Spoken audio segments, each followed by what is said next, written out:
Okay, everyone all set? We're on the air, and I'll call the Londonderry Planning Board meeting to order for October 13th, 2021.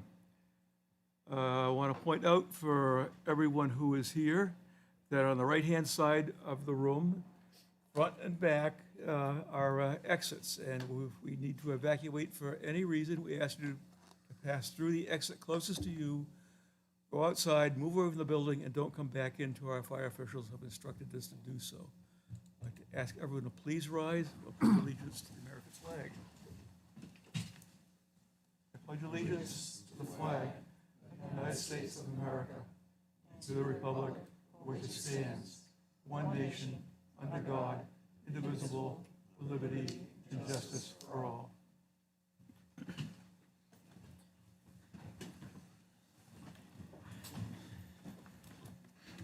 So hopefully everyone has been enjoying the warm, colorful weather that we are having. So I'm sure it's not going to last awfully long. Tonight, let's see. I'll appoint Roger to vote for Chris, because Chris has submitted his resignation. It has not been accepted by the town council yet. I was told they're going to do it at the meeting of the 18th. And let's see, Ann is not here, and I'll appoint Lynn to vote for Ann until she comes.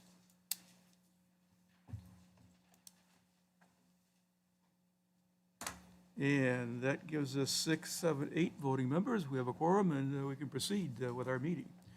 First order of meetings, administrative board work. We have a conceptual plan to discuss tonight. That's purely just a discussion. And then we're going to talk about water and sewer regulations. I think there's 3 parts to what Colleen has for us. We'll take them individually. So, and John is here to do the sewer part, to give us an education. So administrative board work, we have no minutes to approve, and there's no regional impact determinations, no discussions with town staff, so we're moving right along. You have anything at all, Jose? Until the Vista Ridge discussion, no. Okay. And the only thing I have, anyone from the board has anything? I have is in the read file to the right of Deb is the information from the New Hampshire DOT Exit 4A informational session is going to be held on Thursday, the 28th of, pass the whole board. The 28th of October at 6 p.m. in Derry Town Hall in their council meeting chambers. So anyone who wants to get an update of where the state is at, October 28th, Derry Town Hall, 6 p.m. I think they're also live streaming it, Reed. I think they're also live streaming it on their cable, so if you didn't want to go, you can watch it. Oh, okay. Okay, that's good to know.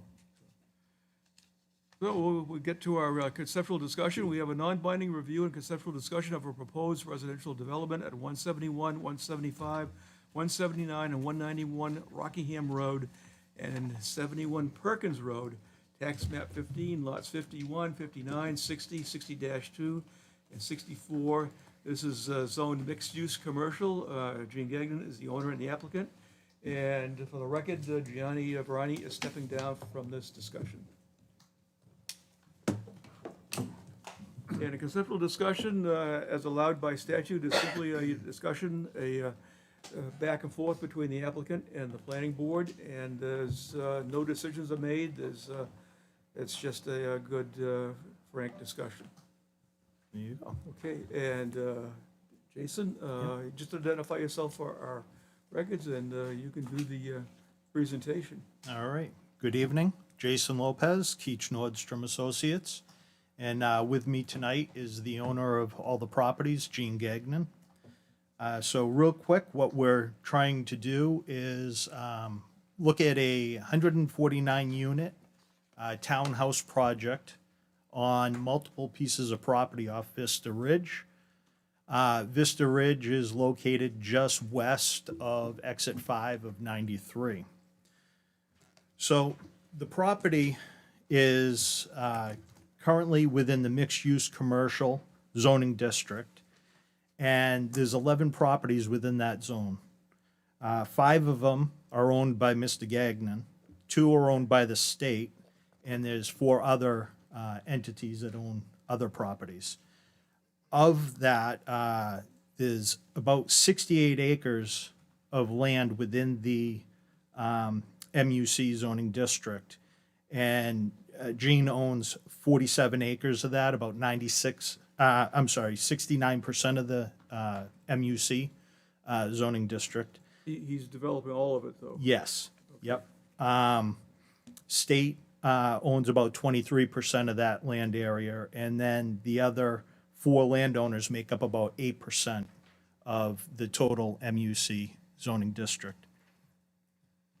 So the MUC zoning district was created back in 2010 under the recommendations of the Northwest Small Area Master Plan completed back in 2009. And they had some recommendations within that. Soon after that, in 2011, there was, on what we're calling here on the plan on the screen, Vista East, there was a project known as the Shops at Londonderry. That proposal was 100,000 square feet of retail, 7,000 square foot restaurant, and 2,200 square foot bank. Ultimately, that plan did not receive final, it didn't fulfill, I believe, the conditions. Correct. It was conditionally approved by the planning board. Correct. But the conditions were never all satisfied. Now, there were some, I don't know all the reasons, but I do know one of the reasons was interest in filling some of that space. So the property has been for sale since then. To date, obviously no buyers of the property. So Gene has had conversations with his realtor about highest and best use in that area, and residential is one of the better uses given the current market with both retail and office space and you know, developments of that nature. Back in 2004, the master plan projected about a 29% increase in population by the year 2020. Then 2013 comprehensive master plan projected a 16% increase in population by 2020. The current 2020 census data shows that the growth from 2000 was only 9%, and the growth from 2010 was only 7%. The current census data also, back in 2010, had the largest age population group at 45 to 49. And in 2019, it's 50 to 54. And the age group from 25 to 34 made up there was only an 8.7% increase in the population since 2010. That in 2019, they got a 9.6% increase in the population.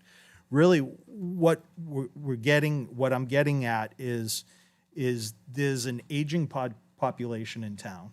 And also that younger, we'll call it the younger workforce group is kind of stagnant, maintaining the same.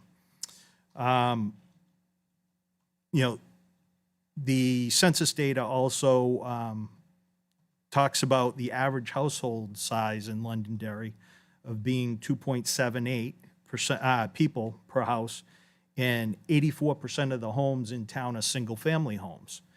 13% of the homes are multifamily homes. 3% of the homes are mobile homes.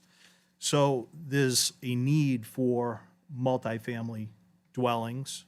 You know, looking at both the population and the age and affordable housing in the area, this seems to be a a good fit. We feel it's a good fit for that area.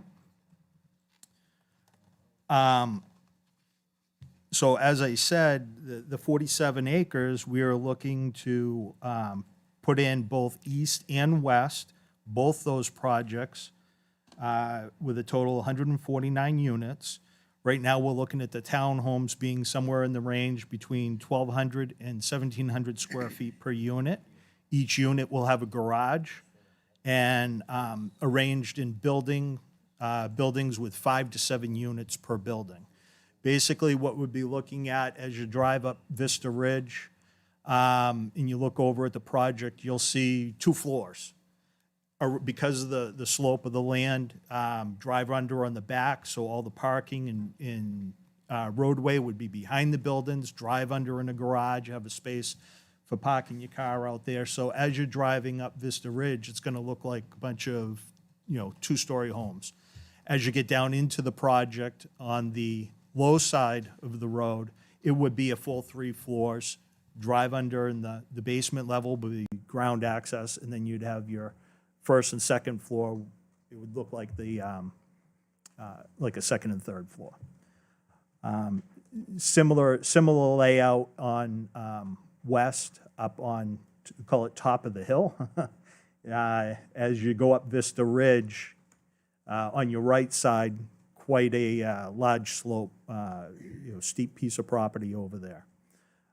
So looking at getting up to the top and putting 2 rows of units up there. So the location of this, it's located, as you can see on the screen, there's a high-density condo project to the south. We're located around, amongst commercial properties in the Park and Ride to the north. The proximity to the Park and Ride has the potential of working well for folks that commute. It's also within walking distance of the rail trail.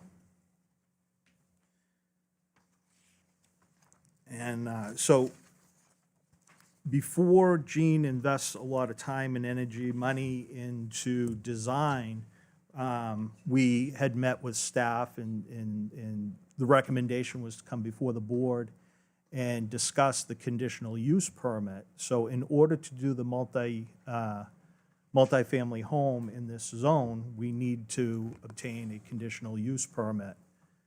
So a little feedback from the board on your thoughts about this kind of project in this area, and then being fully residential with no commercial component. So with that, I guess, go to the board, questions, comments, discussion. Actually, I'll start with if staff has anything any input on this, and then I'll go to the board. Sure. So a couple of comments is, as Jason pointed out, a conditional use permit, it would be required for multifamily residential in the mixed-use commercial zone. I did print and leave at your seats a copy of the information on the requirements for a conditional use permit. So there's general criteria relative to all conditional use permits, and then also specific criteria on the next page for a conditional use permit within the mixed-use commercial. Some of the criteria involve, demonstrating that the proposed use is consistent with the vision and the recommendations of the Northwest Area Small Master Plan. As Jason indicated in his narrative in the history and background, that Northwest Area Master Plan was intended to encourage higher density, mixed-use development, transit-oriented development, and provide services and residential growth in that Exit 5 area. So I would look for the board to give some input on if you feel that that the townhouse project would address those criteria and the general requirements of the mixed-use commercial zone. A few items, and I'm sure Jose will add some comment too, just some things that we would recommend looking at the potential encroachment on Conservation Overlay District. We would obviously strongly encourage that the plan would need to be adjusted to ensure that there's not encroachment into the CO district, to accommodate stormwater facilities, that sort of thing. Right now, there are a few areas that look like they're, coming pretty close to the conservation overlay district. Consideration of things like traffic, and general site layout and design, making sure fire access and accessibility around the site and among the buildings would be items that I'd recommend the board give some input on. Jose, do you have? Yeah, thanks. Yeah, just some more thoughts from an engineering standpoint for the board to consider. As Colleen mentioned, traffic is going to be a concern here with the intensity of this use.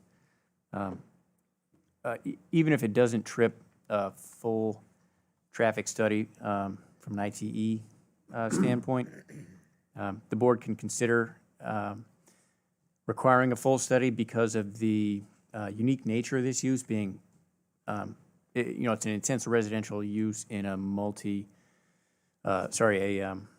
a mixed-use commercial zone. So, the traffic patterns are different. Wouldn't be as expected with it being fully residential. The applicant mentioned also being able to walk to the rail trail. I don't believe there's any existing sidewalks there, so I would just ask, how pedestrians get there safely, kind of thing. As far as sewer goes, there is an existing interceptor on the north side of Route 28. I believe there's potentially one or more services that were left underneath 28 to some of these parcels. It's unclear yet, where exactly we do have those services, but also they're 6-inch services if they exist, and it's not clear that those could be used for a project of this magnitude. So that's definitely that's a big consideration. As Colleen mentioned, stormwater is going to be a big aspect, and there's a lot of wetlands down the hill. There's, if you drive up the road, you can see there's obviously a lot of ledge in the area. So a closed drainage system could be, there could be blasting involved.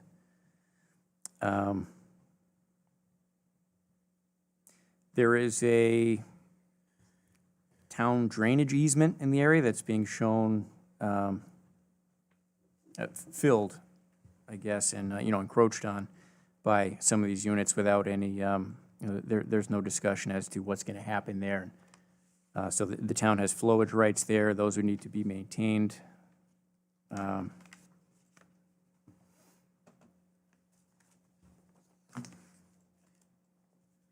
Getting water to the project would, of course, need to be coordinated with Manchester Waterworks. So it looks like this project's likely to bring all the stormwater down the hill to the east side where there's an existing detention pond. And that detention pond leaves the site through an existing 36-inch culvert that goes northerly beneath Route 28, and it's just, it's unknown what the capacity is of that culvert that would potentially be used. And, just looking at this from a conceptual standpoint, those are some of the things that jump out at us right now. Okay, good, thanks.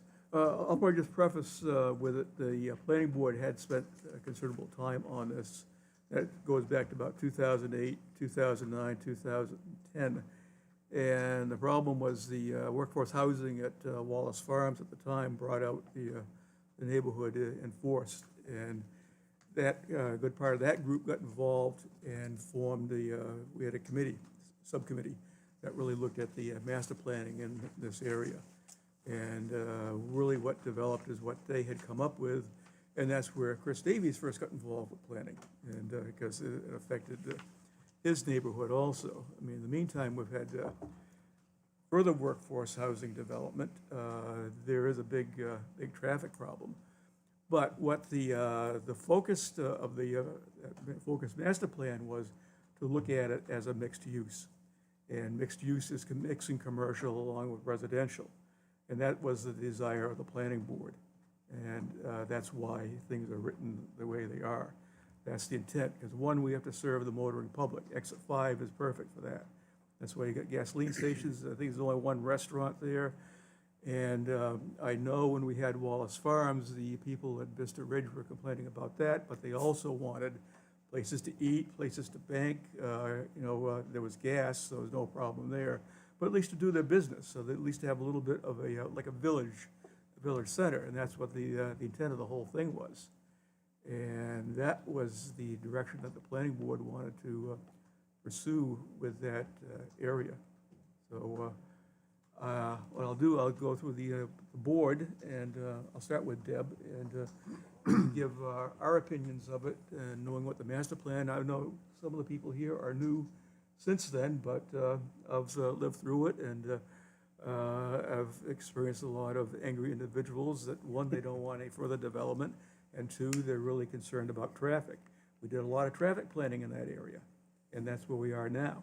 So I think you're gonna have to do considerably more than what I think you probably realize, and you're gonna have to work with the state.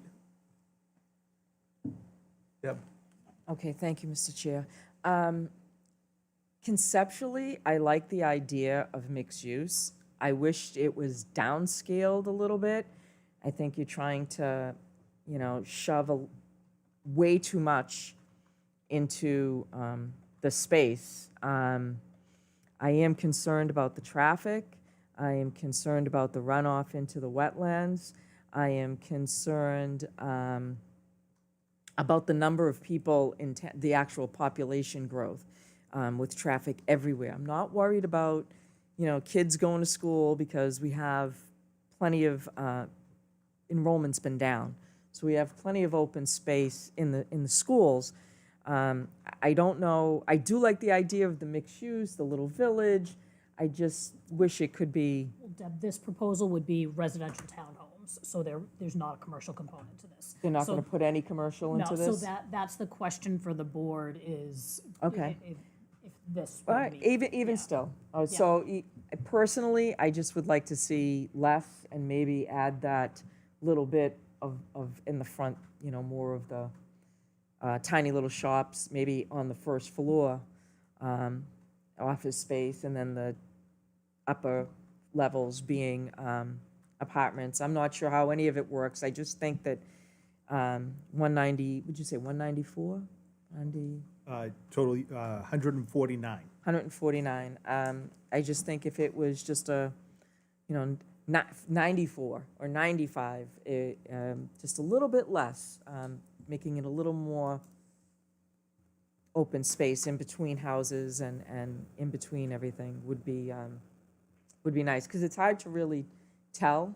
I mean, I love the way Vista Ridge is right now. I think it has a lot of open space between the buildings and in the front, and I just think that just maybe not so many, because that would also affect the traffic, the number of cars in and out. And I live near there, but not really, really close. But I see the cars that are queued up on Perkins. That's a really tricky, the way it's like a triangle near, what's the name of that smoke shop there? The Twin Smoke Shop, that whole area gets kind of, and then I see, just as I come down there and I see people coming out of Wallace, stopping. I know it's a stop, but they tend to, I can't tell you how many times I've been cut off over there. It's kind of a weird little setup, but I do like the light. If more people use that light, that would be a better transformation. And then across the street, we have the gas station bank going in, which is also more traffic. And we had a couple of businesses over there complaining about that intersection. I believe it was Coke and somebody else, and I can't remember who it was. But I really, really think that there's a traffic issue. So maybe less is more for you guys. That's all I can really tell from this drawing. Thank you, Mr. Chair. Yeah, conceptually, I share some of the same concerns as my colleague Deb, especially around the traffic study. I think we definitely absolutely need a traffic study when, as part of the application there. Very concerned with the water drainage. I really want to see more information, more study, especially, if you do go, if you would go forward with proposing 149 units, what's the impact of that, of that water drainage, that town drainage easement on that area, to the best of our ability to predict that. Snow removal, and the runoff of that is also something to consider, where oil and other types of contaminants from cars and vehicles, when we're removing the snow, where's the runoff of that, where that is, going to be. One thing that I really would like to see is more, when you're proposing 149 units, we really need to, I would very much like to see, what's that community like? You're pretty much putting a new community in, in that area. And I know that our master plan really kind of, talks about, community. So how would you, what are some of the highlights that, that you can take from our master plan to build that into a community? With the proximity to the rail trail, I think it's a very good suggestion from the town staff regarding sidewalks. So kind of working with the town on how to make, transition from, from this units to the rail trail more safe, and so there's more activity on the rail trail. I think one of the prime things is a crossing signal for pedestrians across 28. I agree. There is one there. There's one there, okay, maybe it was, Ridge, somebody had said at one time, like going up and over. I think at remember that. one time, but I know 102 that was discussed, going up and over, but that was just very Yeah. expensive. Actually, a footbridge would be a really interesting kind of landmark for the community to consider. Yeah, when I get to the public, All right, I just wanted to comment on the sidewalk, there is one down. There is one. right I think there's part of one, but I think yes. one- yes. There's a It's on sidewalk Vista goes all Yeah. the way down Vista Ridge Drive, doesn't it? Yeah, nothing on Sims. And there's No, also. yeah, there's Sims. nothing on Sims Drive, Yeah, yeah. it doesn't continue on to Sims, but there is a sidewalk and it goes over through the park and ride area, so. Cool, good. Yeah, I mean, that's really kind of all the input I have. So I'll echo my concerns that Jeff and Deb both have as well. My major concern up that way with this development is traffic, and the traffic that's going to be added to Perkins. Anybody going to Derry is going to be going down Perkins to Stonehenge, and Stonehenge down to Route 28. And Perkins in the wintertime can be a little problematic. There's a little dog leg 2/3 of the way up it that sees at least one car every season go into it. And then the intersection where Perkins hits Stonehenge is a slight downhill, and there's always somebody sliding through that into the farm, across the woods across the street from that. He too. finally stopped trying to put the fence back together, if you've noticed. Yep, It's just down now. Exactly. And I don't know where we're at with the traffic light at Stonehenge and 28, but, one of these projects, and this may be the project's got to be the tipping point for having a light go in there. It's on the 10-year plan now, it's on Yes. DOT's 10-year It's- plan. Yeah, it's funded even, so. I think the town has to make a certain contribution. I know they had discussed it probably in the vicinity of a year ago. Isn't that right, Deb? Yeah. To provide the extra money for it, but I think it's within possibly, 2 years. But I believe so. mean, the 10-year highway plan changes, and a lot of it is dependent upon the revenues that the state has to do it, and also federal money. One of the, as far as I'm concerned, the only downside of what they did at Exit 5 with the rebuilding of it for Route 93 is now there's 3 traffic lights that you have to go through if you want to go from this area down to Derry. Yeah. And so that's why people just go down Perkins. It's a shortcut, and you eliminate all that. Yeah, because I think for traffic, that probably you really have to look at the length of Perkins, Bartley Hill, up been over, what else is there? Stonehenge. Yeah, down Bartley Hill, let's see, probably not so much Hovey, probably Hovey to some degree. Hardy gets. Hardy, Hardy definitely gets it. Hardy intersection with, Pillsbury, and even, and especially the Bartley Hill over to, and Stonehenge over to Mammoth Road at that light there. It's gonna affect all of that, so. And that's what's been looked at on the workforce housing, multifamily that's gone in there, all those, and it sort of encompasses a good area, and that's where the impacts extend out to.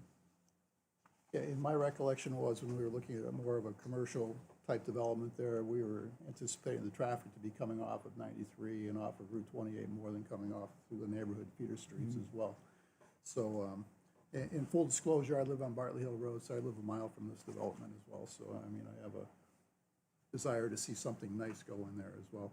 In terms of the townhouse concept, I guess I'm leaning toward okay with that. I would prefer to see something closer to the master plan, but, you know, if this is well executed, which I assume it will be, you know, I think I could live with that. There's still some availability of commercial property up in that area for a bank to go into or some type of restaurant. You know, there's some state property right off the exit there, and there's a few other commercially, privately available parcels, so. Yeah. If I could, And I'm sure we'll hear a lot from Mr. Ridge people, so. Yep. if I could add one thing. One of the original concepts that we went in and met with staff on, we did look at some commercial along 28.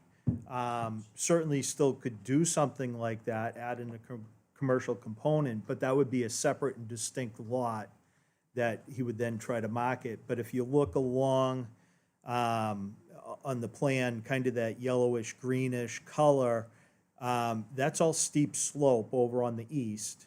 And then on the west, the darker green, you know, you're looking at wetlands. So any kind of, you know, you're gonna want the commercial development along 28 in order to do anything of significance out there, like a restaurant or a bank on the corner. You've got a fair amount of wetland impact in order to create a pad site for that kind of use. On the east side, I think at one time there was a McDonald's plan for there, but I think between the concern with the design that it was corporate McDonald's that wanted to go there, so. And I'm sure they're real cautious bean counters, and I think once they probably examined the land, that was, looks like difficult terrain, the way I put it, so. Yeah. So That's all I have. Al? Yeah, I'm looking at the conceptual here. It looks like there's two entrances. Yes, try to And- line them up with the entrances to the, you know, the And condominium project. one's in the middle of a curve. Uh, The lower one's in the middle of a curve. Yeah, we're lining it up with the access across the way. We're gonna have to look at the site distance and, Yeah, that Yep. is a concern I had there. The other concern I had that Jose brought out was a 6-inch sewer line. Drainage in the wetlands, and I'm concerned that, you said, Jose, there's a 36-inch culvert under Route 28? That's correct, taking the stormwater from the, if you could point out this patch here, yep, right there. So basically, if engineering showed that you would need a bigger capacity culvert, I don't think the state would dig the road up to you. I couldn't say, but, you know, it could have capacity, don't know at this point. Yeah, that's just a concern that I had, that, you know, if you go through all the engineering studies and the runoff and the impact on the wetlands, and you needed something bigger there, how would you get it, you know? That would be a concern of mine. So basically, based on what I see here, that I don't have enough information on those issues to come up with any kind of a conclusion at all. I really don't. I guess that's all I got to say. I add another comment to that in regards to drainage.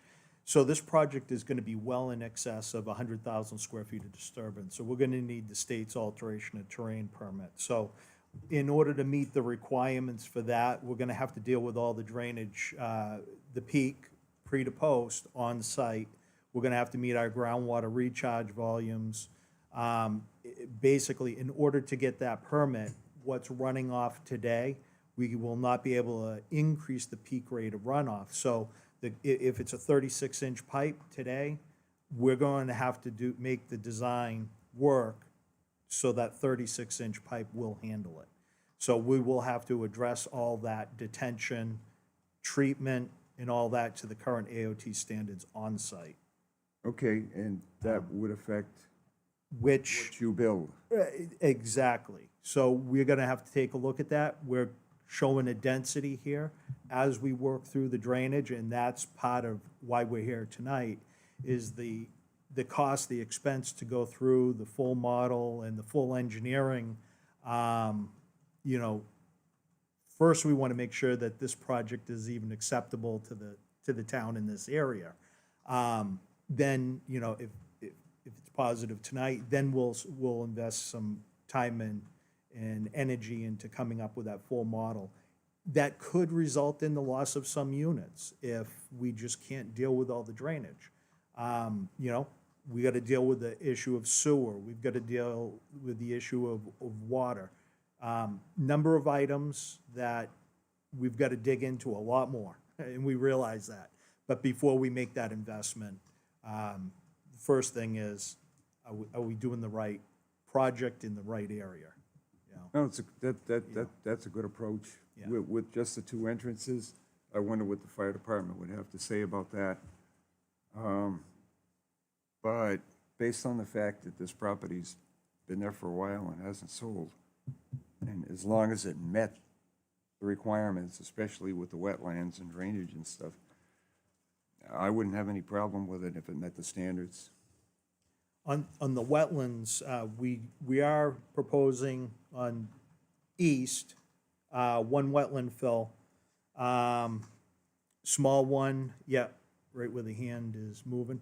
And then over on the west, there's a channel kind of going down the swell.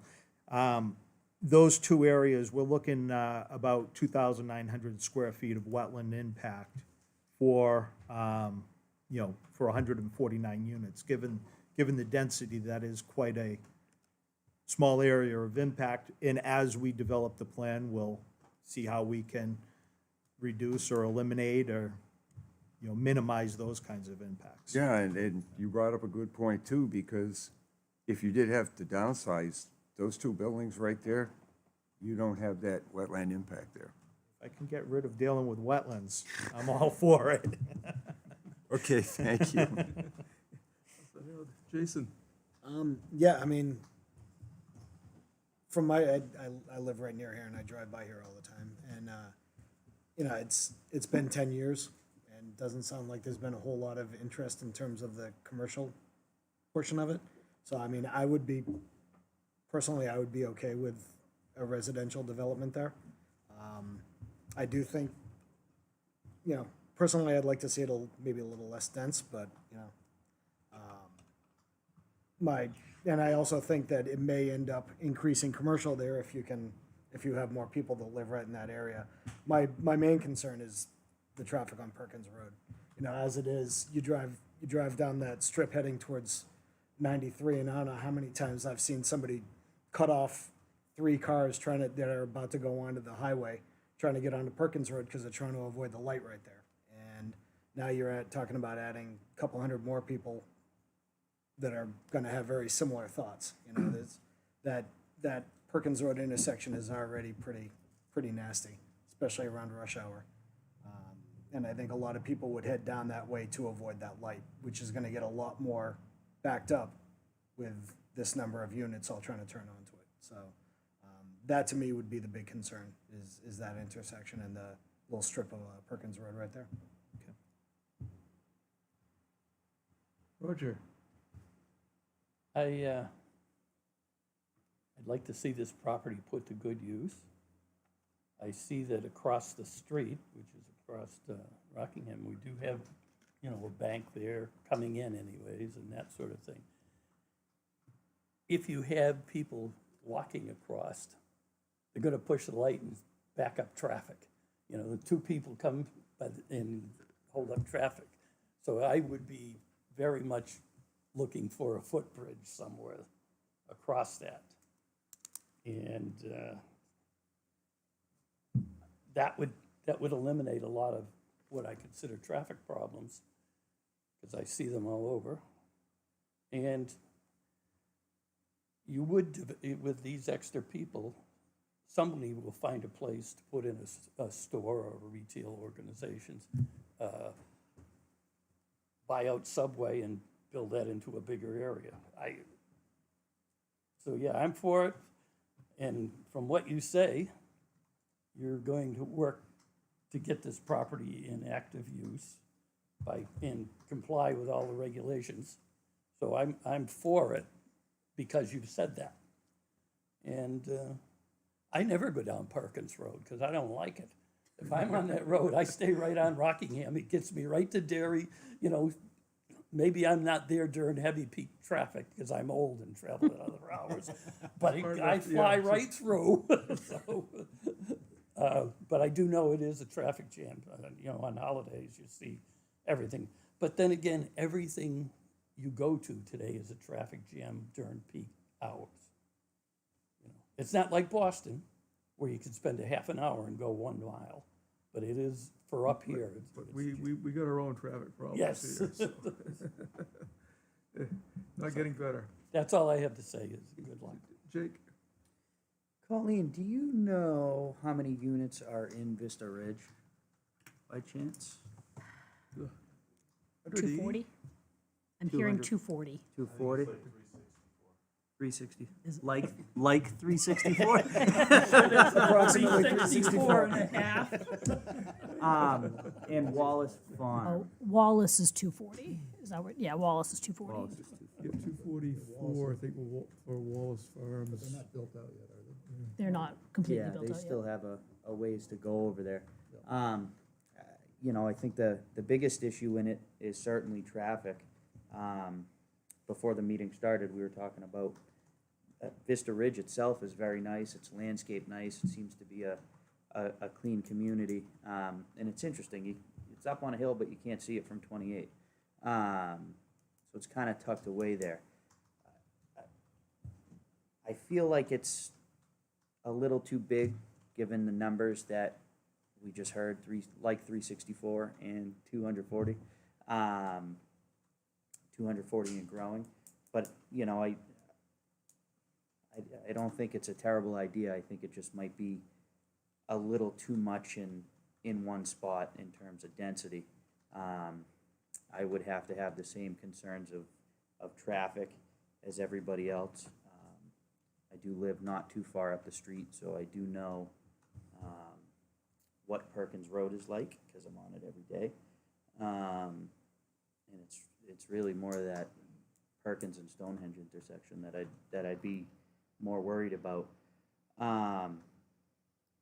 So I think traffic is definitely a big concern. I would by no means say I'm against this. I think it's a good use, especially seeing as you cannot get anything in there commercially.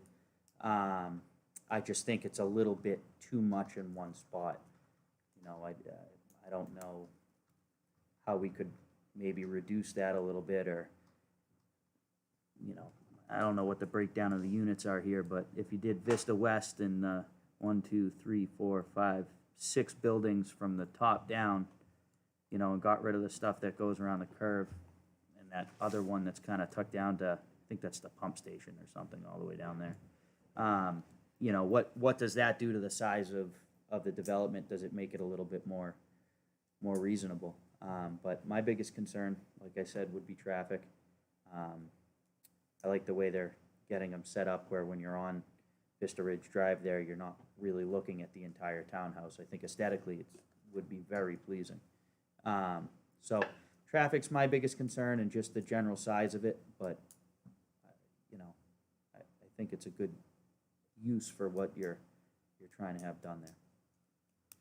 I think conceptually it's great, but, concepts always look better until you get into the details of it. Then you start tearing your hair out. But I would agree with some of the others that there's, I think, definitely too many units. Need to cut back on the number of units, I think, for a good spatial relationship and good landscaping. And also, I think should make a strong effort at getting some commercial in there along what fronts along Vista Ridge, or even it can be seen from 28, or at least make it accessible to people from the highway and also people at Vista Ridge. I know on the eastern side, when the shops at Londonderry came in, the people at Vista Ridge did not want to see anything there. They wanted to see trees. So we'll be hearing that again if this makes it that far. But traffic is going to be the big thing. I think drainage also, and I think the walking pedestrians that want to get across the street and want to walk around. So probably an extensive walking trail system would be good. I mean, I think this is definitely a good use of the property, but I think it should be combined with some commercial that will service the people that live there and to create like a village concept. That's what brings people in, the feeling of community. That's what our master plan tries to make that effort. So if you haven't always read it, reread the master plan again, and I would encourage it. Yes. So one thing I meant to say is I do think this helps to fill in some of the housing mix that we have. We've got a ton of single-family houses and now a ton of apartments, but this kind of fills in the, like you had said, the young professional family market, which I think we're sorely lacking, other than senior housing, which obviously is that kind of a concept, but it all seems to go to senior housing now. So I do like the idea of in concept of something like this. All right, one more thing. Yep. I was trying to think of the name of this, and I just remembered it. It was called, at the time, it was state-of-the-art. It was called the Granada Highlands. It was a gated community on the border of Saugus and Revere, and it was a big deal. And this kind of reminds me of that. And it had affordable condos, apartments, and small, like, what do you call those, townhouses? Just two of them, not duplex, but 2 or 3, like, townhouses. And that's exactly what they did. They had on the bottom, on the first floor, and this is what made it so unique, it created a self-contained, self-walkable little village, and it had like a little beauty shop, a little daycare center, it had a little convenience store, I think there was a sub pizza place, and they were like in there, and then everybody from in there was enough people and enough apartments that those businesses were able to sustain themselves very, very comfortably, and it blended really nice. They had took one of the areas and they made this nice little contained play area for the children, for dog walking, and it made it such a contained little village. And the reason why it was such a big deal is because it was mixed use at the time. This is in the 80s. It was mixed use at the time, and it was gated. So to get in, you had to buzz in, and there was somebody standing there that had to lift up the arm. But it was a big deal. But that's, to me, was a great concept when you went into it. And, I have to say that when I look at the police logs, I very rarely see any police logs or entries for Vista Ridge as opposed to the neighbor of Wallace Farms or McGregor Cut, which have a high entry level in the police logs. So to me, this is a really high-end community, and it would be nice to be self-contained. And like Art said, be able to get over safely to the rail trail, that it could be very high-end and very attractive to the right buyers, I think. If you think about It would help self-containment. people from Vista Ridge also. Yeah, and they would be happy. They would, well, I know we'll hear from them, but I know one of the things with the shops at Londonderry was the restaurant seemed to be, they would like someplace convenient, they could walk to. What's there hasn't been much commercial interest in it. Is there a reason in particular, or? Well, I know I did look at years ago. I looked at one of those blow-up domes. We actually looked at this site, client came to us, and just terrain, you know, larger project like that. Needs a little That more shops at Londonderry, Yeah, the cuts and fills and the walls going on the back of that Yeah. project. really got quite a massive. terrain issue. It does. It has some terrain, has, you know, that wetland. And we had the wetlands remapped, and on Vista East, that blob kind of right in the middle, Yep. that didn't exist. That wetland complex in the middle didn't exist. Yeah, that. On the plans for shops at Up. Londonderry, it wasn't mapped, and No kidding. that was a parking lot and a store. Yep. And we hired a wetland consultant to go out and look at that, and they flagged it. We located it, and we got a second opinion. Then we got a third opinion, and all three came back, yeah, that's wetland now. So that has further impacted the use of the site. Maybe Gene can speak a little more to commercial interest over the years, but, Gene? Do you have any input on the commercial use? Any interest over the past number of years? Not much. Not much. All right. Well, they're the one that's do the marketing, and I can. Yeah. You need to come to the microphone and just identify yourself for the, So, officially, please. Giovanni Barani, 73 Page Road. Just a test. So there's been retail interest in the site off and on over time.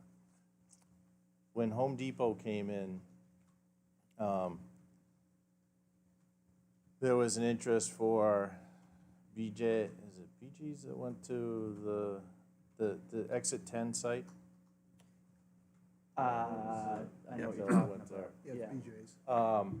So when Home Depot came in, they were coming to Exit 5. And at the time, the town didn't want to see any more big box retail. If you remember, that's why the POD got passed, and we Yeah, limited the right. size to 125,000 square feet. That was to exclude big box retailers. So they went to Exit 10, and they built their facility there. And then the POD came in, and it's kind of restricted that big box retail footprint for a nice site like this. The shops in Londonderry came in, and they tried to make it work with a smaller footprint of a site, and they even had to like detach buildings and what have you to fit it in that 125,000 square feet. But Woodmont was sniffing around the corner, and they went in. So the fact of the matter is, at Exit 5 and at this location, there isn't a lot of interest in it because everybody's flocking to Exit 4. That's where everybody wants to be. So, you know, in terms, and I think, Jason, you brought it up, I think Art, you might have echoed it, but this area, unfortunately, I'd love to see it all commercial, but it may not be suitable for it. Because you go from workforce housing to garden-style apartments, you know what garden-style are, the flats, like hotel rooms, to a more, it's a nice transition. It goes from workforce to garden-style into townhouse apartments. So somebody could live out their whole life cycle here and then move to Exit 4, and then go to assisted living down there. So, you could graduate nicely in the residential growth here.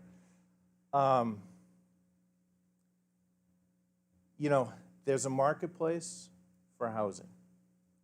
There isn't a lot of marketplace for more retail, for more professional space. That's what this is zoned for. If you could put an industrial building there, it would sell like that. So I don't think anybody wants to see a big old industrial building right at exit 5. So that's where your market is right now. So,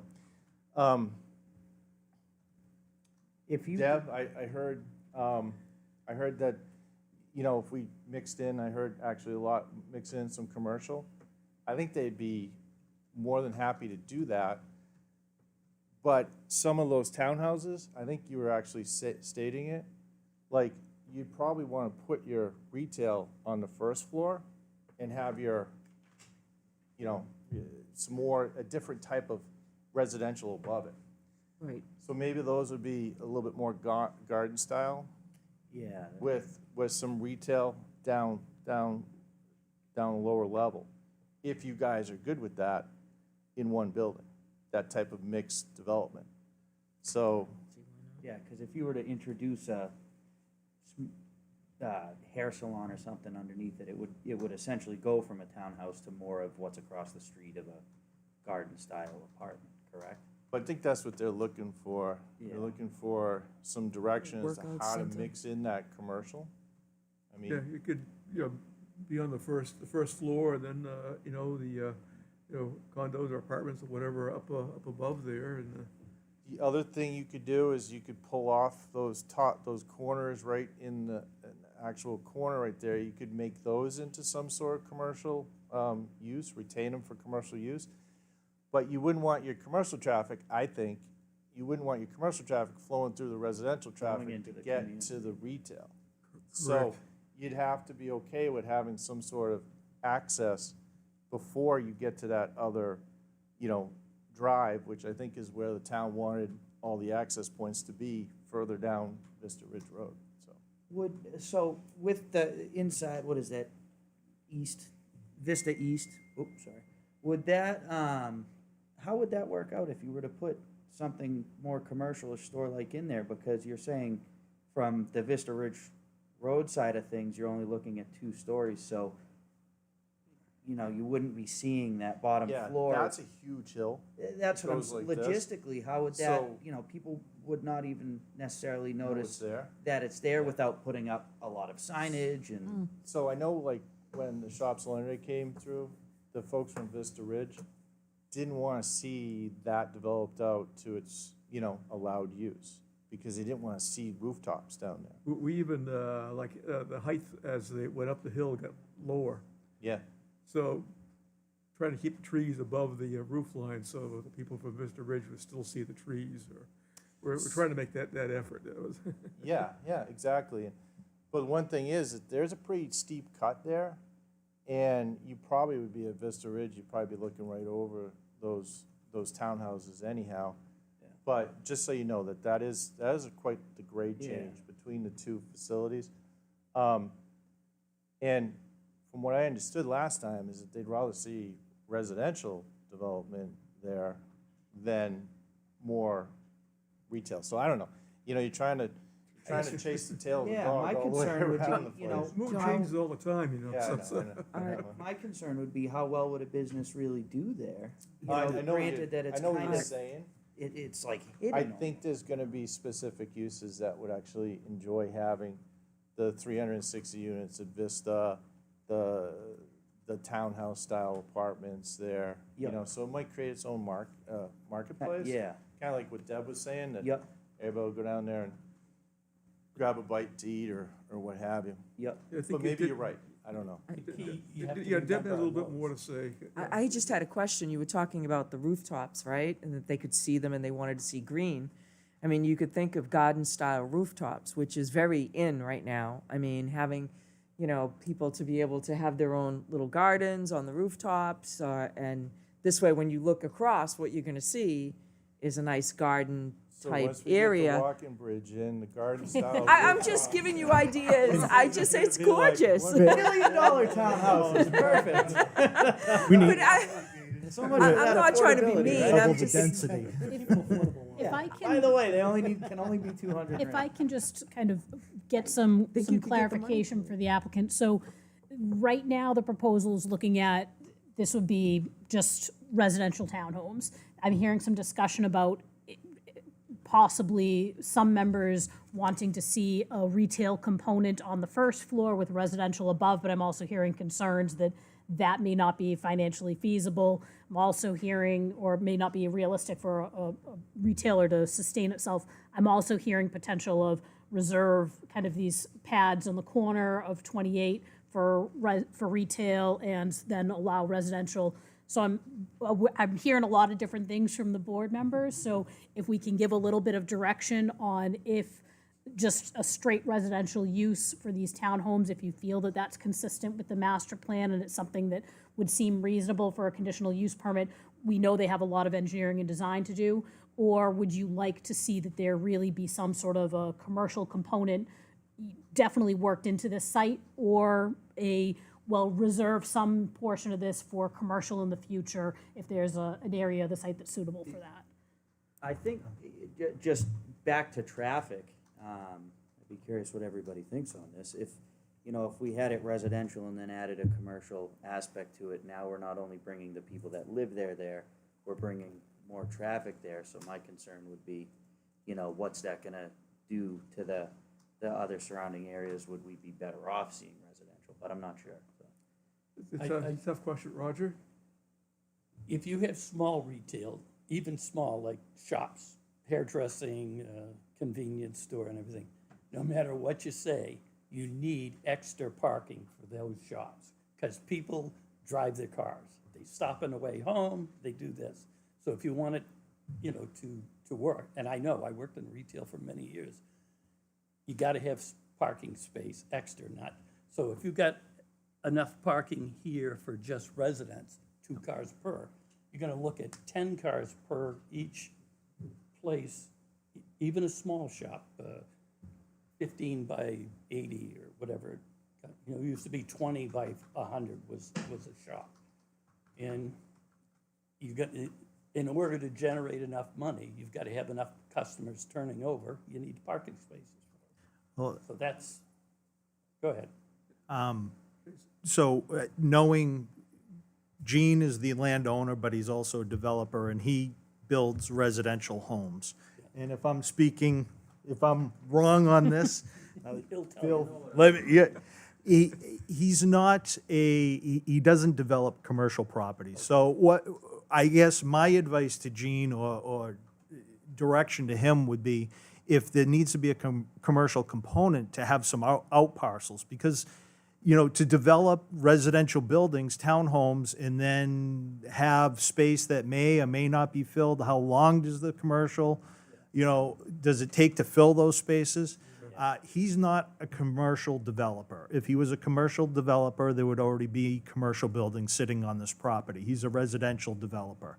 So I guess to get the board's input, if there is a strong desire for commercial, I would say out parcels that he can continue to market, so he can stick to what he does best, residential, and that commercial component can be handled by someone else. When you say out parcel, are you talking like the corner It would of have to be- Vista Ridge and 28? right Yeah, it there? would have to be out on 28. How That's, big is that?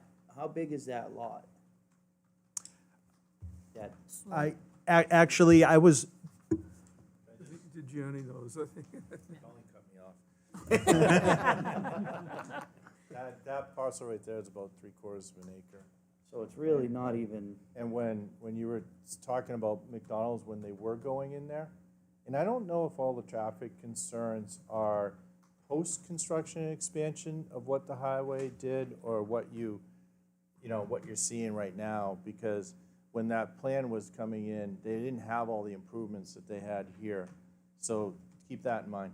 But that little parcel right there, you see all the expansion of that four-way intersection of Sims Drive, Vista Ridge, and Rockingham took a considerable amount of frontage off of that.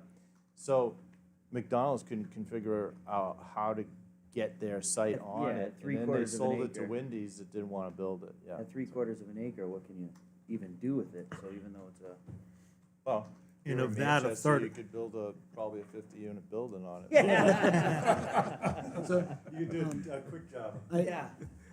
As far as commercial goes, I think what you're saying with the outbuildings is the best approach, because correct me if I'm wrong, but you're talking about garage and then 2 floors, right? For Yes. the- So if you take out that bottom, which is the garage, all you're doing is you now have retail and 2 apartments above it, which is basically everything else we've been building in this town, or Woodmont or any, you know, you lose the townhouse, which is, to me, the most appealing part of this is you've got that step up.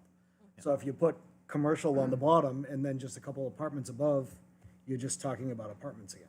I think, I would agree, I'd rather see, I think I'd rather see townhouses, and to the, you know, point Deb was making of how it would be nice to have something where it's a business downstairs and upstairs, we do ultimately have plenty of that going in a couple miles down the street. I also like the idea of the outcroppings of 2 lots, but again, would we have to look at, you know, if it's a 3/4 acre lot, obviously we would have to look at some sort of changes to our zoning to even make it buildable, correct? Or developable.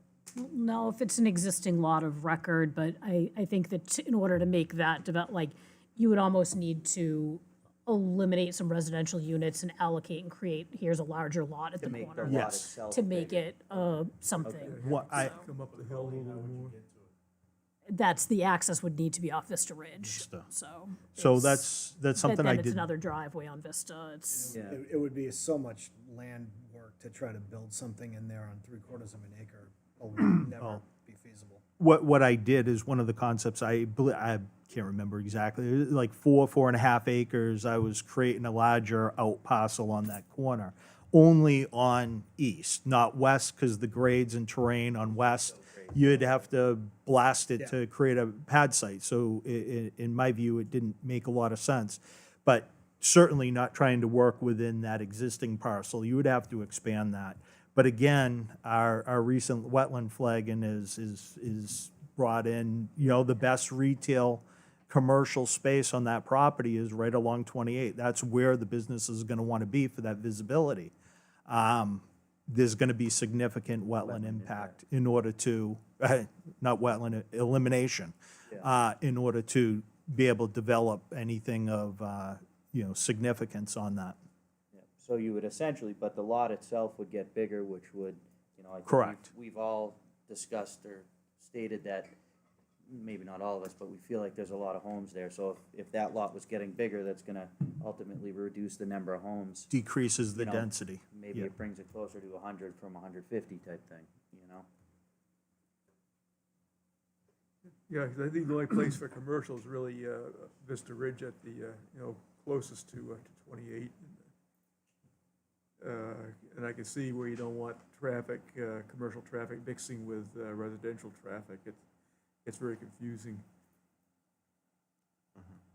Does anyone on the board really want to see commercial, or maybe a little bit of effort, what can go in there for commercial?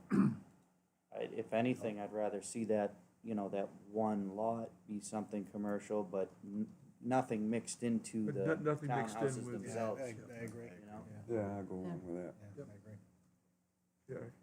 Yeah, it appears that the land is best developed for housing, and I think with housing, you're dealing with more of a sure thing than the commercial. Even to Roger's point, if you did put something commercial in there, you know, now you're getting rid of green space because you need more parking, you know, we don't want that. Yeah, I mean, it adds another level of complexity, but. Well, you'd be eliminating all the green along 28 for the visibility of a commercial site, but you'd still have to maintain some sort of green between that commercial and the residential use. So you'd have a little bit of a buffer between those, but under the current design, you'd have a lot more green between 28 and the townhomes. So visibility of the townhomes, you know, because if you drive out there, that corner sits up pretty high. And then with the vegetation, you know, the townhomes are, I'm not going to say you're not going to see them, but they're going to disappear much better than opening up that whole corner for commercial and having a 50 to 75-foot vegetated buffer that's going to be fairly thin. I think you're going to have the possibility to open up that townhome for visibility on 28 more with the commercial lot there. Anything else from the board? Mike, any questions on this? Mr. Chair, if I can suggest, so I think one of the items, so relating to the density and the overall number of units on the site, and also what I suspect would be concerns about wetland and wetland impacts, you know, looking at reconfiguring this to eliminate the units that are going to require a wetland fill, even though respectfully, I know it's only 2,000 square feet. I think, you know, avoiding a wetland impact and some adjustments just to ensure that there's no encroachment in the conservation overlay district.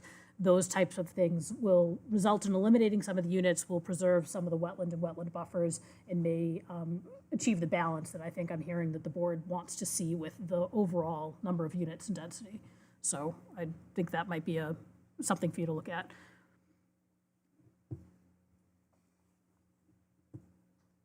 Marge or Mike, yeah. Go. We don't have a big attendance tonight, so. This is the best we can come up with, sorry. I'm Mike Speltz, live at 18 Sugar Plum Lane. I am a conservation commissioner, but I'm here just representing myself. I'm sure the commission will get a chance to look at this if it goes forward. One misconception to clear up is several of the board members have said, that, well, this is implied at least, this is wasted land. It's not. It's doing good things right now. It's detaining stormwater. It's infiltrating stormwater, not to the minimum requirements that the town has, but well beyond that in terms of detaining it for a specific amount of time. It's providing good aesthetics to not only the people of Vista Ridge, that I'm sure will have a lot of interest in this, but to people on 28 too. One of our master plan goals is to keep this as a rural look and feel in Londonderry. So you need to, I think, factor that into this. The combination of steep slopes,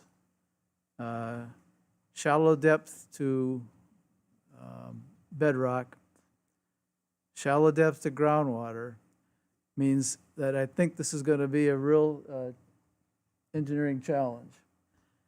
Yes.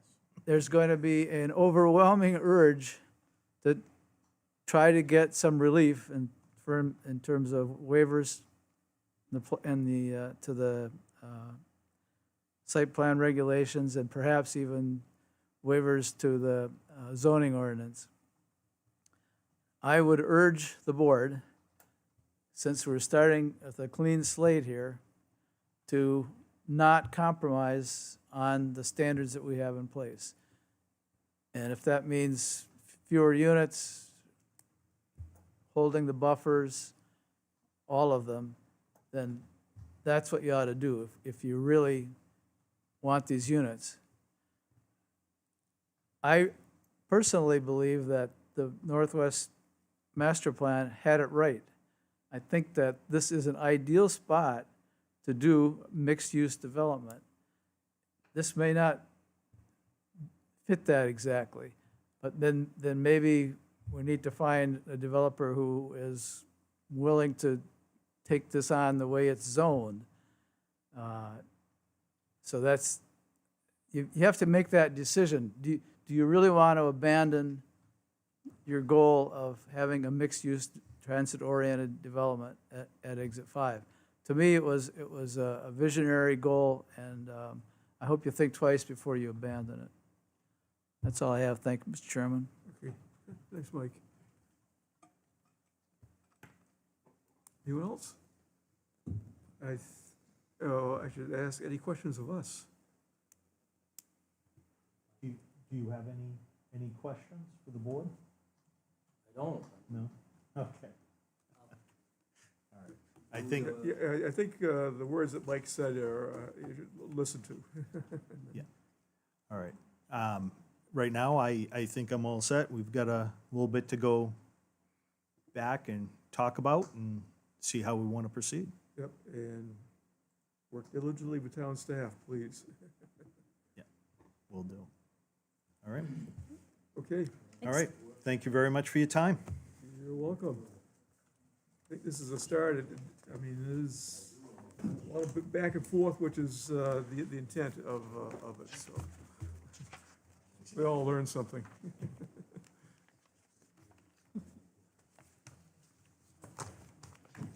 Okay, and Johnny will be back on the board, and I'll turn this over to Colleen, Jose, and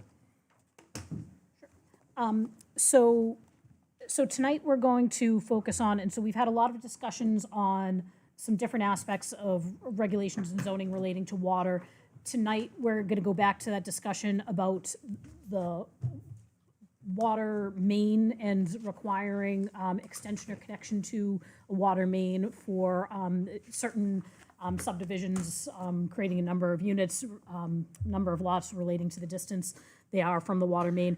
When we last talked, I think the board was comfortable with the language. We have spoken to Manchester Water Works, we've spoken to Pennachuck Water Works, who have, you know, they're okay with this language, and to be blunt, the language allows an exemption where determined by that water system supplier to be technically infeasible.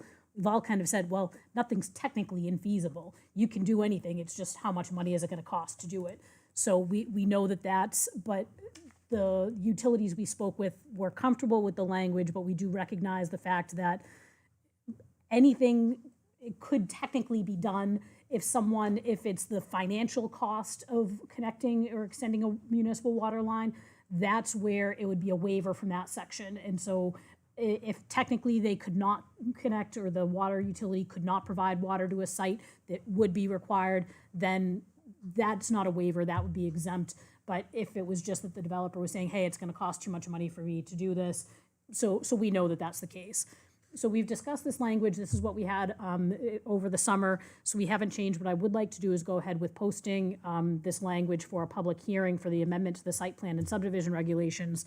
But the question that came up when we had that discussion last time was, well, can we include sewer in this as well, and require that a developer also extend sewer if it's, you know, within a similar situation. So we have our resident sewer expert, Mr. Trotti here, to address the concern, or to just discuss, I guess, the sewer feasibility, or the sewer master plan and the intent Correct, behind it. the sewer facility plan. So when the town of Londonderry first started building sanitary sewer, again, the intent was to sewer the areas, the commercial and industrial areas throughout the town. So again, if you're familiar with, obviously you're all familiar with the town. It started out in the airport area, then it proceeded down towards Exit 5 area, Rockingham Road, where again, it was all commercial.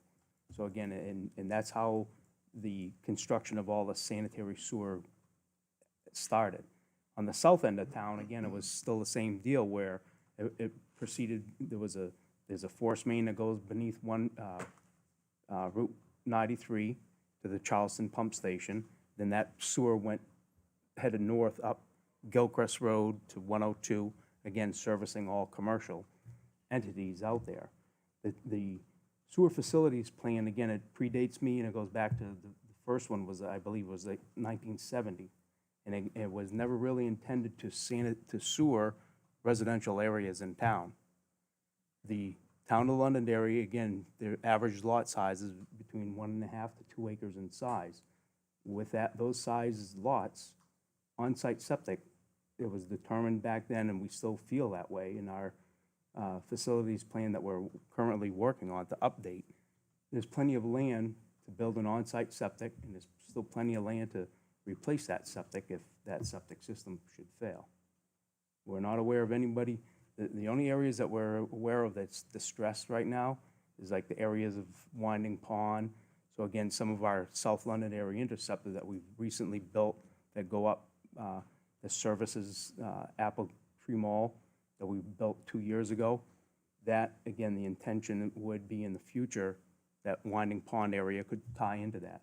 Woodland Village, that was intended, Al, you know, in that area. Yeah. So that was the intention of building sewer. And again, once we get into building sanitary sewer, and again, you know, where are we talking about that's really developed, or it's undeveloped, and how big are those lots gonna be?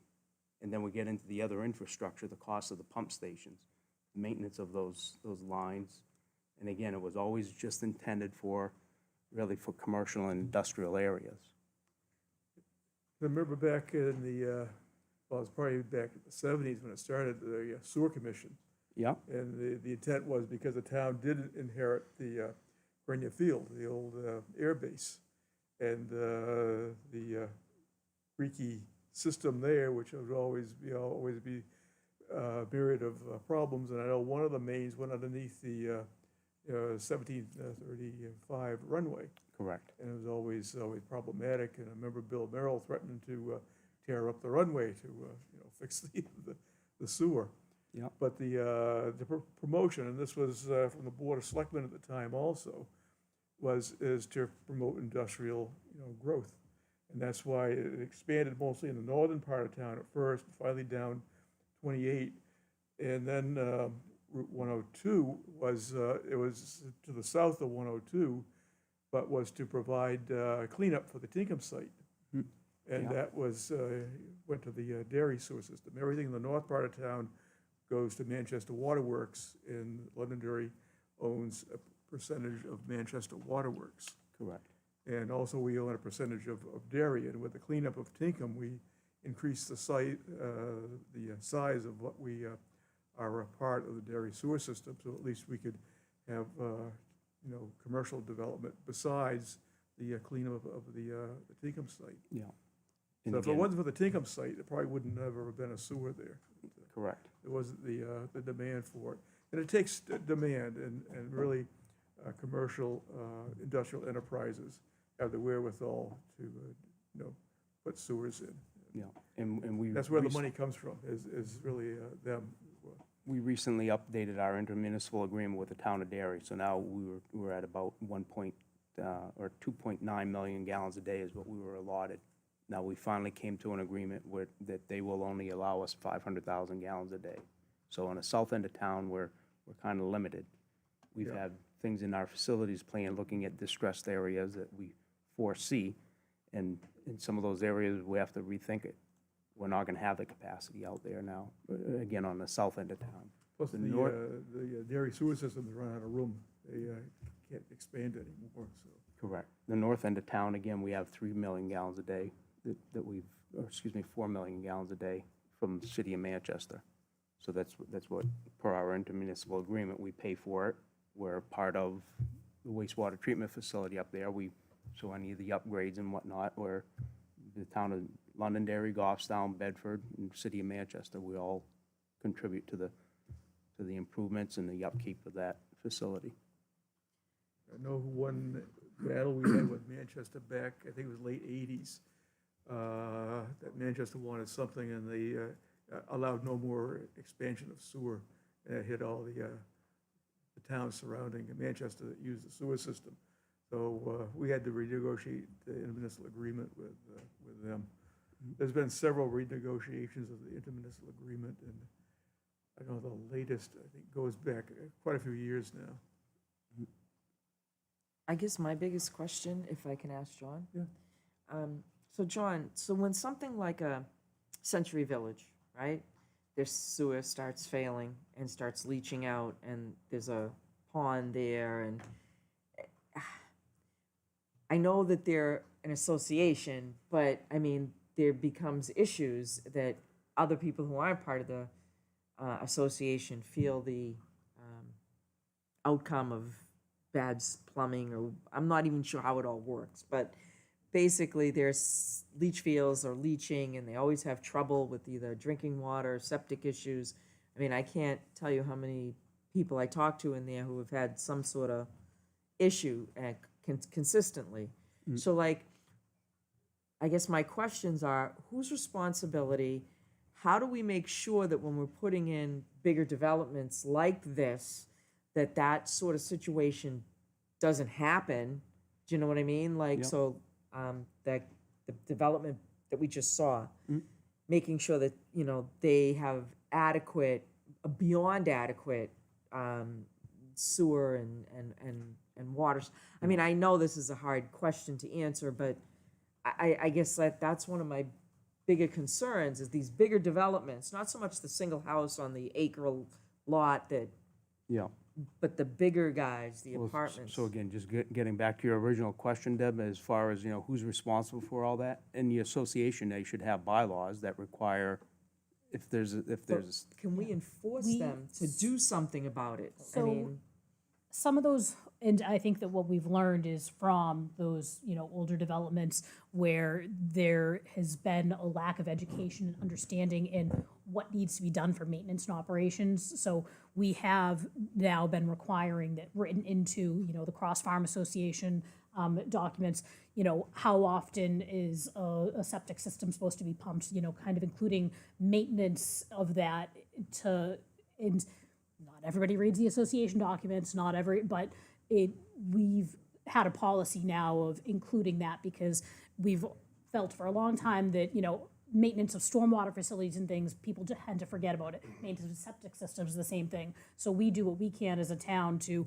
put that in the site plans, put that in the association documents, and put people on notice as much as possible that there are some maintenance things that go with this. You can't just, forget about it for 30 years. so Colleen, when you put it in the document like that, what power does that give the town? In other words, I mean, what kind of enforceability power do we have? Because now it's affecting other people besides the association.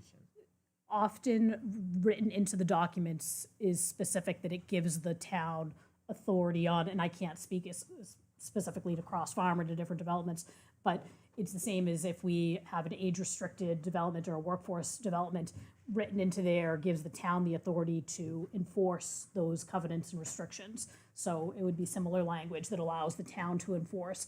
Normally, if it's something where, if there's a septic system in failure, that there's a health code issue and there's a building code issue that's already needing to be addressed. So we don't need anything written into the association covenants, but it gives us some additional teeth.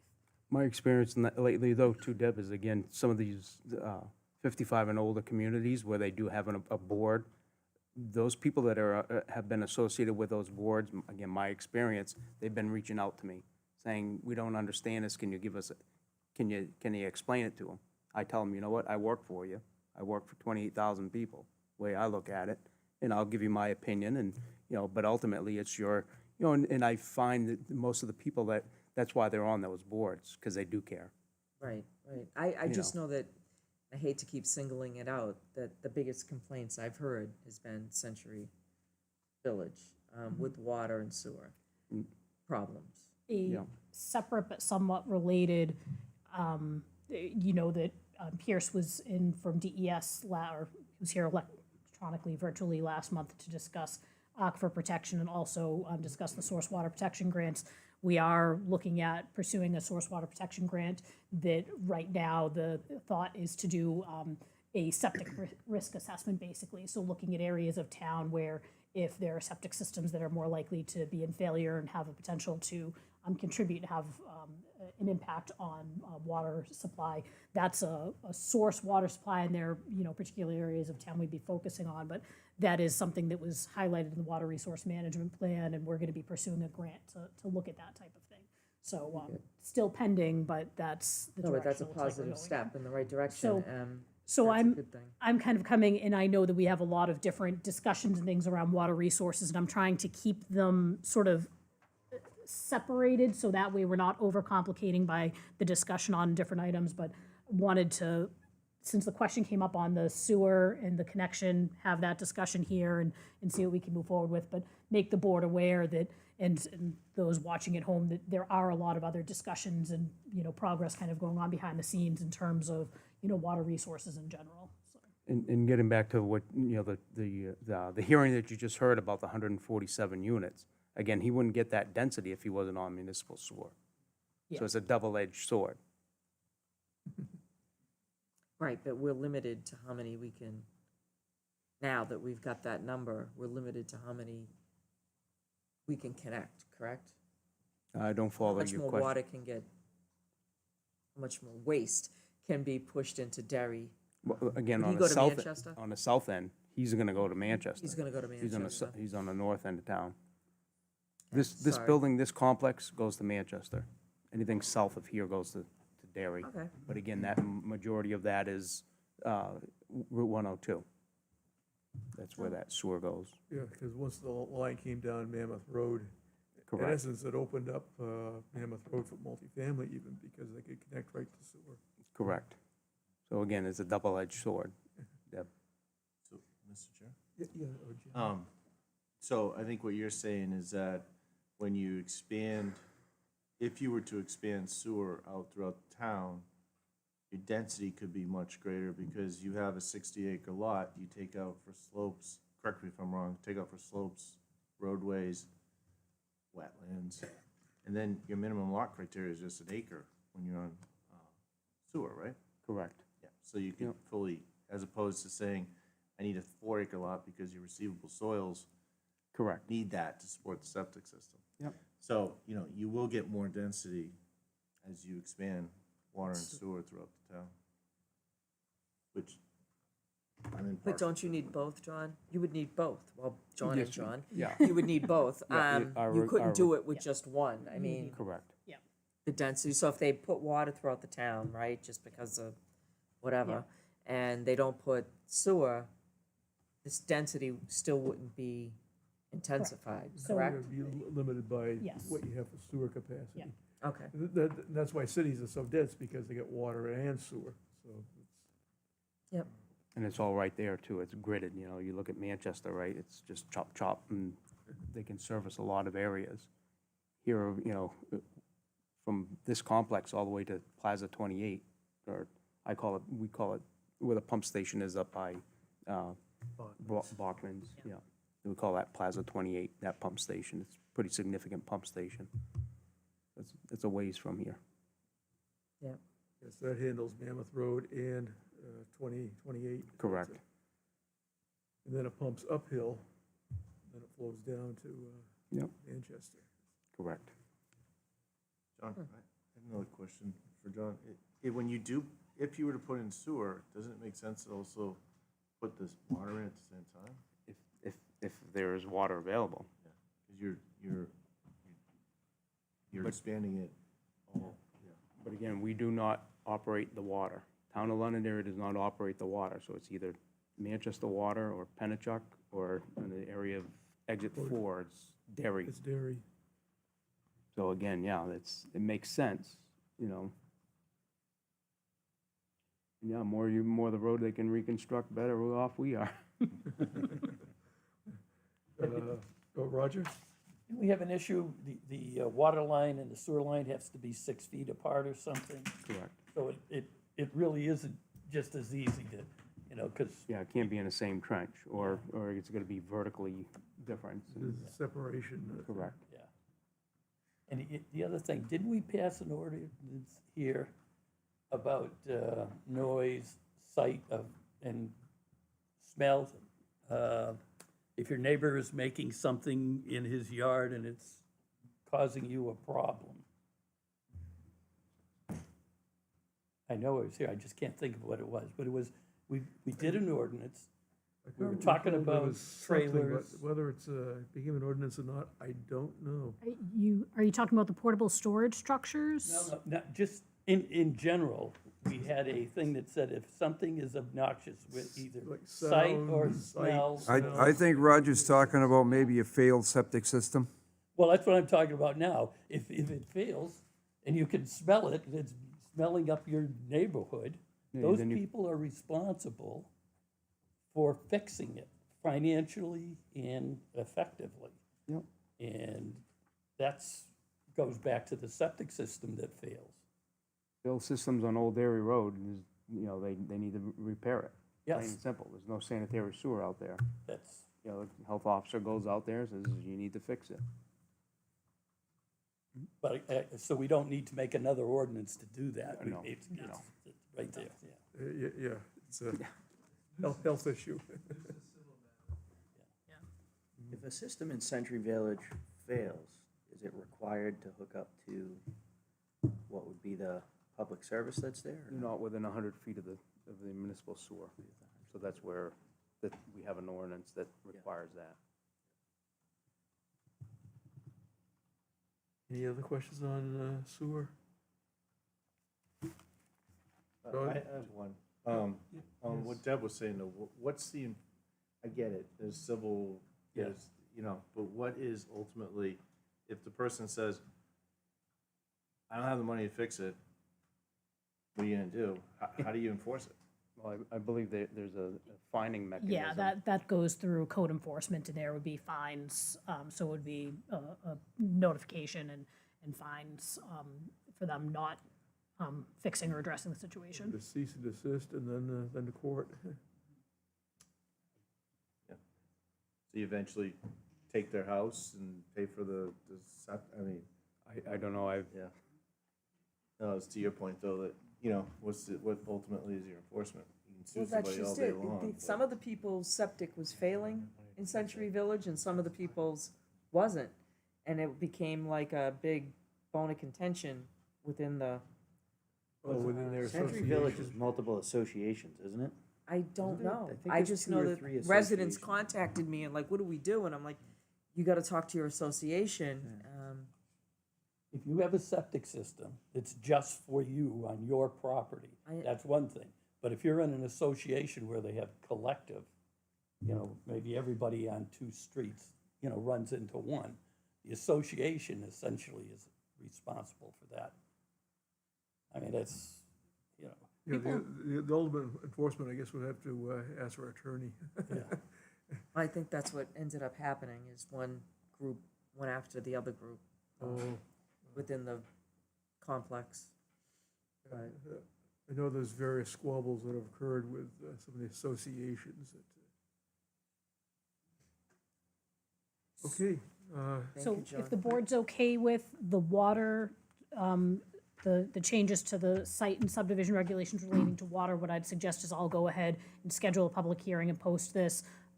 We can have discussion. If you have any additional comments, we can, just. I have one question. Go ahead, Lynn. So I'm looking at 3.06, Colleen. Yep. And it's talking about the subdivision shall not be required to connect to the public water main where the water pressure to serve the majority of the individual homes will be less than 35 PSI. Yep. When does that get determined? Before the development goes in or after Before, users have built their homes? before the development goes in, they would be determining what's the average water pressure and ascertaining that, and if it was below that threshold, then they wouldn't be required to connect. So there's general engineering formulas for determining that, John? If Usually you have they'll a go- water main, certain pressure, if you're 600 feet down and, Usually what they'll do, Lynn, is they'll go out to a fire hydrant and do a fire flow. yep. Open the fire hydrant and determine what the flow is out of that hydrant. From there, they can determine the pressure.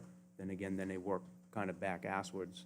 The Manning's equation through the 8-inch ductile iron pipe, X many feet, the vertical elevation, 2.5 PSI per vertical foot. So they can typically come up with a ballpark of will they have that 30 PSI. And if Contrary somebody- to what some people say about tying into a hydrant and just pumping out of that hydrant, you'll pull people's hot water heaters out of their house. So you gotta be careful. You don't just pull up to a hydrant. Al, am I That's correct? absolutely the truth. Yeah, so when I hear that, I'm like, okay, Every good luck. hydrant is rated by the flowing, Yeah. thousands of gallons per minute, so. Yeah, so you don't just tie Pressure's onto that and important. start sucking. You're gonna suck up a lot. Yeah. And is there any, factor that would be applied to the 35 PSI? Like if somebody came in at 35.2, the calculation showed 35.2. I mean, do we want to get that fine? Do we need to get that fine? I don't know. No, and from our conversations with Guy at Manchester Waterworks, 35 seemed like a industry standard and something that was conservative enough that he was okay with. I believe that they actually have even a lower, I think 30 was kind of the cutoff where they, would have a concern for a domestic service. So 35 was something they were comfortable with. So I think it gives us a little bit of wiggle room that the water pressure at that level is appropriate. It's better than what would necessarily. It's better than, it's Correct. better than the Better than. minimum. We're not setting it at the bare minimum, we're setting it above the minimum. Because you know what's gonna happen then. You told me. Yeah. John, you told me. So is the board comfortable to go to a public Just hearing? one more question, I'm sorry, Okay, just Jeff. talking about this. So a development comes in and they don't go on the water because it's, I don't know, 175 feet away, Yep. just hypothetically, right? and it's a decent-sized development, and now the houses around them, water pressure and quantity starts dissipating, what happens? Because they wouldn't go the extra 75 feet to put in the water and have now drained up everybody else's Then water. we're in the circumstance where we currently are today, that, that the planning board, if there is a concern when a project is coming in, the planning board can require there be hydrogeological testing, and that they demonstrate that there is, sufficient water, that they not be impacting. So Lord Commons, the first phase was approved, and on individual wells, when the additional phases came in, the board had Okay, heard but those concerns. hypothetically, say you Yep, do all of that hypothetically, testing, right, and it happens, what happens? Post everything being, after everything's constructed? Yeah, like they did all the tests supposedly, And these are everything the looked results. good, and then. And yeah. everything looked good, but now the building gets built, and just say, 4 months into it, in the middle of the summer, all of a sudden, all the houses around it start losing pressure and wells start drying up. What happens? I think that community, those group of people, in my opinion, need to get together and figure out, so how do we get municipal water out here? It's unfortunately, it's a civil matter that you folks as a board can require the studies and the analysis, and make sure that they demonstrate to your satisfaction and to our technical experts' satisfaction that, that the water is sufficient, that they meet all of the design criteria of site plan or subdivision regulations. But ultimately, at the end of the day, if the project is complete and something is failed, or the development is now impacting another development, all the studies show that they wouldn't put additional stormwater, they wouldn't be impacting a well, but they do. If they built it per the plan, there's really not much else that we can do, except we try to assist from our end to try and solve a problem if there are issues, but it becomes a civil matter of those impacted property owners needing to. Yeah, 'cause that's what happened at Lord and Commons. Yeah. Is the Phase 1 people had come in when we were, discussing the phases 2, 3, 4, extension for the conservation subdivision. And yes, they had a problem, we listened to them. Fortunately, the developer was in attendance also, and we told them the only recourse is really with the developer. So once we got through, he went out with the developer, and what they agreed to, I don't know. It's a private matter. Okay, I was just curious. I mean, Yeah. and so those tests now, are you required, like we get Stantec, the third party? Like, is it, they're paying for it, so the guy paying for it's gonna get the results that he wants? It's kind of like a traffic study, or any study, really. Any statistical study can be skewed to how you want the results to come out for you. But it's gonna have some legitimacy to it, though. I too, know, you but is it something so- that we do, or is it they do it? They pay for prepare, it. and then Yeah. they hire an expert to prepare and to stamp an engineering analysis, and then we have our third party. So in the Oh, so case of. that's what I was asking. So we have So our we do third have party, our we own- do review then what they've done and make sure that it's, technically sound, so same Okay. as we would Yeah, for it's traffic. two engineering outfits, basically. some- Right, that's what I was asking, if there's, two sides to it, or is it just, well, this is our guy and this is what he Yeah, says. Well, Something, yeah, it that's is, great. and something We always have that's- the third-party review, because you never know. Yeah, and Exactly. where it's more specialized, then, so Stantec and HTA do our reviews on engineering and on the traffic, and so the site design. If it was something that there's a hydrological analysis, then we would probably have a different outside engineering firm, because our normal folks at Stantec may do traffic, they may do site design. The hydrological analysis might not be their expertise, or they would get someone from a different office to do that review. So we want to make sure that we have the right experts reviewing what's been done as well. Excellent, thank you. Yeah, but I also, I understand your concern, but I think that if they're reasonably close, I think most people are gonna wanna hook up to water anyhow, because Yeah. the wells are so expensive nowadays to put in, so. Yeah, I don't even know, but I was just curious as to what happens. Yeah. you I, know. I agree with you. If I were 175 feet away, I'd hook up with, I mean, 75, you know. $15,000 and as opposed to going the other 75. Well, I don't I know know, the those hypothetical, details, I but. know. There might be enough incentive, or if they come into us for the subdivision, we could make sure there's enough incentive or encourage them to. Yeah. And it takes the utility to be in agreement with that though, too, you know, so again, they're not gonna just run a 3/4 inch line, 175 feet. Yeah, No, yeah. no, but I'm saying. Just I'm like the saying town that though, too, we don't want just one 3/4 inch line going down the road, okay, let's, I agree, yeah, but an if you, 8-inch main if, or, yeah, if they have the capacity, that's also in there, right? correct. Yep. But the other thing is, we just had a good indication from the guy that was up here before, talking about wetlands. Bless you. And he hired a company, and they said, yep, they're wetlands, and he hired another one, and they said, yep, they're wetlands, and he hired another one. So there you have him trying to get his result in 3 different companies. Thank you. Good observation, Roger. I caught that too. Well, the other beauty of what's written down here is if you do a 10-unit subdivision, 10 houses, that's 10 times 100. So they have to hook up within 1,000 feet of the Yeah. water line. So And so it's, and that's where the town attorney, because it's scalable depending on the size of the subdivision. So that's, the larger the subdivision, the further the distance. This is very similar to the town of Bedford, so we're gonna check what their experience is also. So getting back to the question, I'm in favor of this going forward with public hearing. Okay, We'll go ahead board, and post it. board's comfortable, so, Make a motion to move Nope, forward I don't to even, public. I don't even need I a don't motion, need a just a motion. consensus. but- there's a consensus here. You can make a motion to adjourn. Yeah, there you go. So That was very subtle. what would be the hearing date, Colleen?